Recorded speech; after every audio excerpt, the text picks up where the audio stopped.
Hello, it's Jack Cox, author of Love Not Fear, and today I want to talk to you a little bit about fear porn. Yeah, I'm going to start by reading the very short introduction that I wrote to this week's newsletter. And if you're not already subscribed to the newsletter, please pop along to my website and do so. You'll get lots of free gifts, including a free copy of my book. Right, this is what I wrote. The New Thought movement suggests that we create our own reality with our thoughts. That thoughts become things, and that energy flows where attention goes. This is why we must avoid fear porn at all costs. Governments, working through mainstream media, are trying to control us with fear. The more we live in fear, the more we create a fearful world for ourselves and for our descendants. By avoiding fear porn propaganda, we can build a world rooted in love and not fear.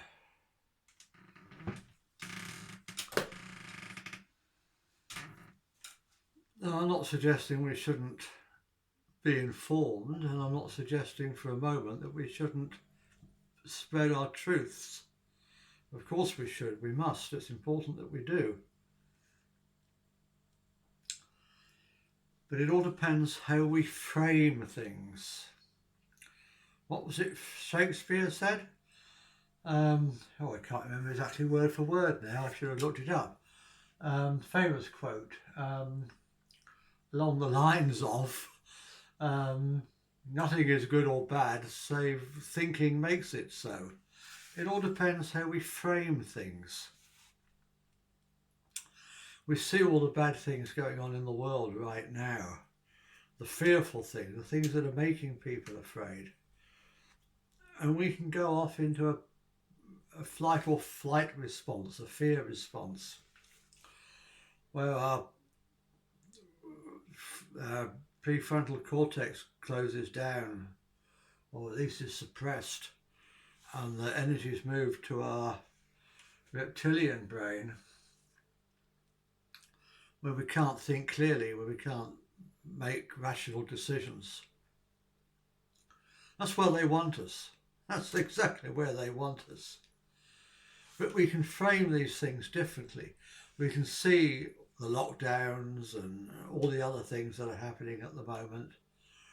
I'm not going to go into too much detail because of censorship. I don't want to have this video taken down, but you know what I'm talking about.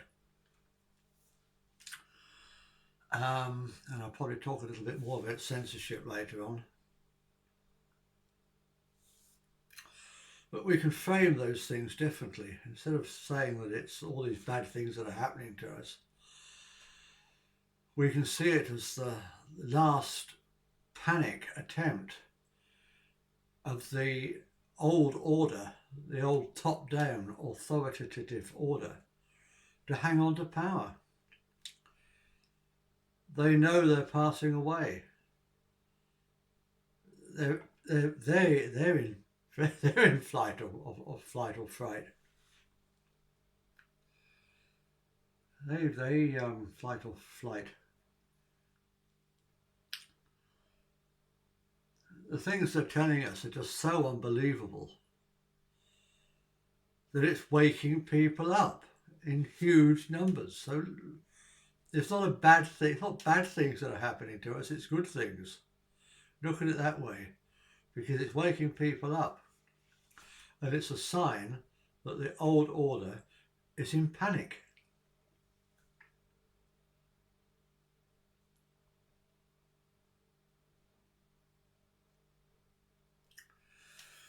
Human beings as a species are evolving. We are evolving into a new consciousness. It can't be stopped. Nothing that Klaus Schwab and his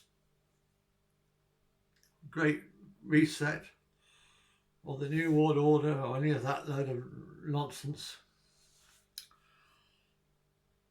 which is all bound to fail. There's nothing they can do to stop this evolution, and they know it.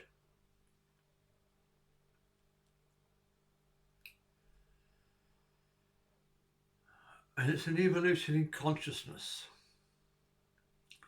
We're all moving up to what some people are calling fifth dimensional consciousness. Call it Christ consciousness if you like.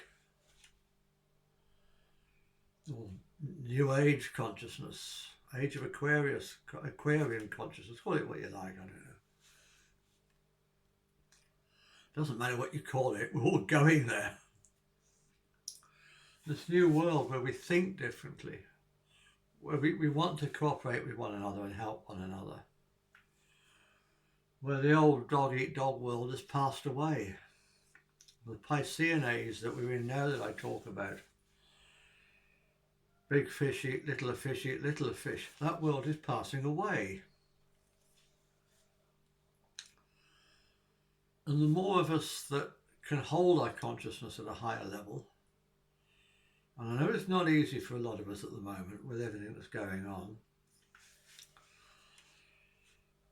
the more, you've probably heard of the 100 monkey principle. The more of us that can evolve our consciousness, can hold our consciousness at a higher level for longer, the more others around us will do the same. It can't be stopped. And all these lockdowns and stuff, they're trying to stop us doing that. They're trying to stop us holding our consciousness at a higher level. Consciousness full of love and the desire to cooperate.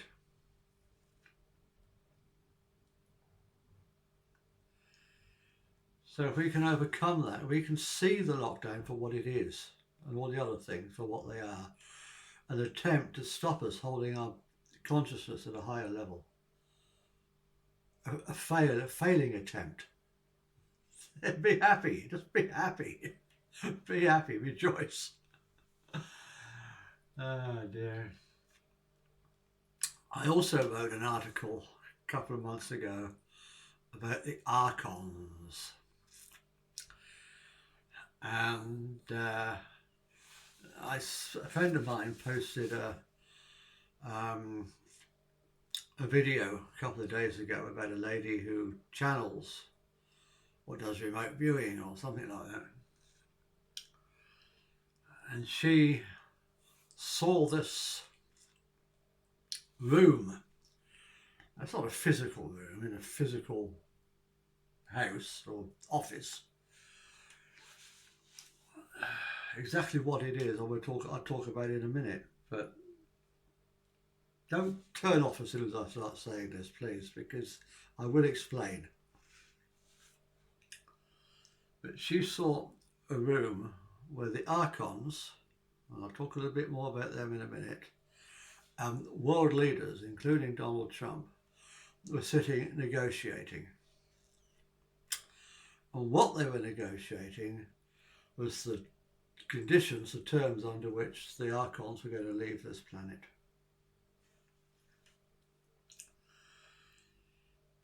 What are the archons? Who are the archons? Well, it's a very old idea, originated by the Gnostics. That there are these demons, if you like to use that word, or multi-dimensional beings, as we probably call them today. The ones that David Icke called the reptilians. I'll go into a minute as to whether they're real or not, or whether it matters. And they feed off our lower vibrations, our lower emotions. They're not physical beings. This is how David Icke suggests that they shapeshift, because they're not physical beings. They can manifest in different forms.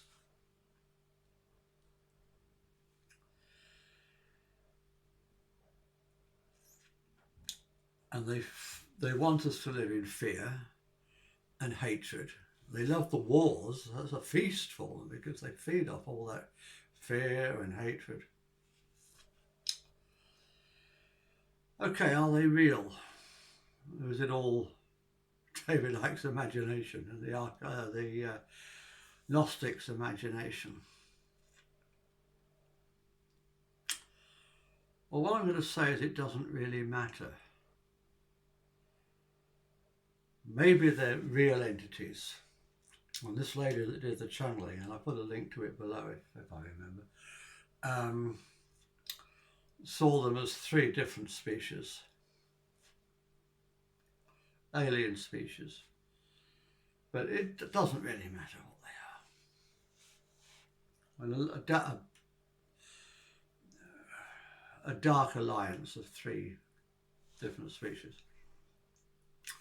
But maybe they're just a metaphor, and it doesn't matter. Maybe they're just a metaphor for our own hatred and our own fears, which eat us up from the inside. And it doesn't matter which you believe. I don't care which you believe. The solution is the same. We can starve them out the same way. Whether they're real outside of us, or whether they're a metaphor for something going on inside of us, we can starve it out the same way. If I stop living in fear, if I stop resorting to hatred, and hatred is just a reaction to fear, and start living in love. Start living according to the 10 pillars of utopia that I talk about in my book, and that I mentioned in a previous video. We can do this.